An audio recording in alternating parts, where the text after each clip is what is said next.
स्मार्टफोनच्या दुनियेत क्रांती आता आपल्या शहरात. पलुसकरांच्या सेवेत सज्ज विवो एक्सक्लुझिव्ह स्टोअर. आता विवोची सुपरफास्ट टी सिरीज आणि गेमिंगसाठी जबरदस्त आयक्यूचे सर्व लेटेस्ट मॉडेल्स आता आपल्या पलुसमध्ये उपलब्ध. नको बजेटची चिंता, आमच्याकडे फायनान्स सुविधा. तर वाट कसली पाहताय, आजच भेट द्या. देशभूषण शीतल सावळवाडी यांचे Vivo exclusive store, Meenakshi Chitramandir जवळ, तासगाव रोड, पलूस. संपर्क 94 21 22 42 54 किंवा 91 72 57 16 27. दिल्लीच्या जंतर मंतरवरील आंदोलनाचा विजय उत्सव पलूसमध्ये साजरा. पेढे साखर वाटप करून आंदोलनकर्त्यांचे केले अभिनंदन. गेल्या काही दिवसापासूनच्या अखिल भारतीय पातळीवरील विद्यार्थी युवकांच्या आंदोलनाला देशभरातून मिळालेला पाठिंबा, अनेक राजकीय पक्षांनी, विविध संघटनांनी आपापल्या पातळीवर वेगवेगळ्या राज्यांमध्ये, वेगवेगळ्या शहरांमध्ये पाठिंबा दर्शवत काढलेले मोर्चे, धरणे, आंदोलने यामुळे केंद्र सरकार झुकले आणि केंद्रीय शिक्षण मंत्री धर्मेंद्र प्रधान यांना आज अखेर राजीनामा द्यावा लागला. ही बाब म्हणजे देशातील लोकशाहीचा विजय असून तरुणांच्या संघटित शक्तीपुढे कोणाचीही काही चालत नाही हे सिद्ध झाले.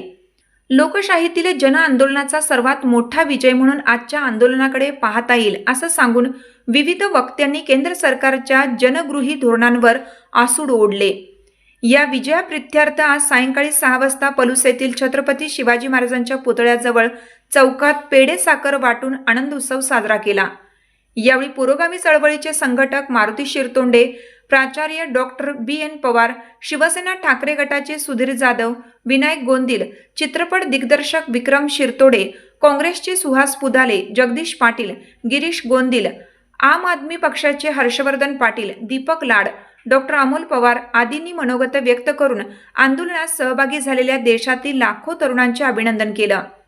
त्याचवेळी नीटच्या परीक्षेच्या फुटीमुळे ज्या विद्यार्थ्यांना आत्महत्या झाल्या त्यांना श्रद्धांजली वाहिली. या प्रसंगी बालशाहीर अथर्व खारकांडे याने शाहिरीतून आंदोलनाचा विजय व्यक्त केला. यावेळी आद्य क्रांतीवीर राजे उमाजी नाईक ब्रिगेडचे महेश मदने, पलूस नगर परिषदेचे उपनगराध्यक्ष रोहित दळवी, महिला संघटनेच्या सुनीता कोळी, डॉक्टर्स असोसिएशनच्या डॉक्टर माधवी जाधव, शिवाई प्रबोधन वाचनालयाचे कृष्णा केसकर, लोकशाही वाचवा कृतिशील समितीचे अरविंद शिंदे यांच्यासह नागरिक मोठ्या संख्येने उपस्थित होते. लोकशाहीचा विजय झालेला आहे. गेले 10 ते 12 वर्षे खऱ्या अर्थानं आपल्या देशाला हुकुमशाही करतात. आज या तरुणाई आणि विद्यार्थ्यांच्या समोर नमला आहे. कारण गेले काही वर्षे अनेक घोटाळे झाले, अनेक निदर्शने झाली, परंतु सरकारनं नेहमीच गोष्टीची भूमिका घेतली, त्यांची निर्णायक भूमिका घेतली नाही. परंतु परवा खऱ्या अर्थानं शैक्षणिक व्यवस्थेमध्ये महत्त्वाची असणारी नीट परीक्षा ह्याच गोष्टी मी झाले 10-12 दिवस झाला ऐकतोय. अंगावरती काटा आला की आताच सगळे गोष्टी बोलून झालेलं आहे. सगळ्यांनी ज्या पद्धतीनं आंदोलन चालू आहे, संविधानिक पद्धतीनं चालू आहे त्याचं सांगितलं. पण सर्वप्रथम मी या ठिकाणी जे 21 विद्यार्थी ज्यांनी आपल्या प्राणाची आहुती त्या ठिकाणी नीट पेपर लीक झाल्यामध्ये दिली त्यांनी भावपूर्ण श्रद्धांजली वाहतो.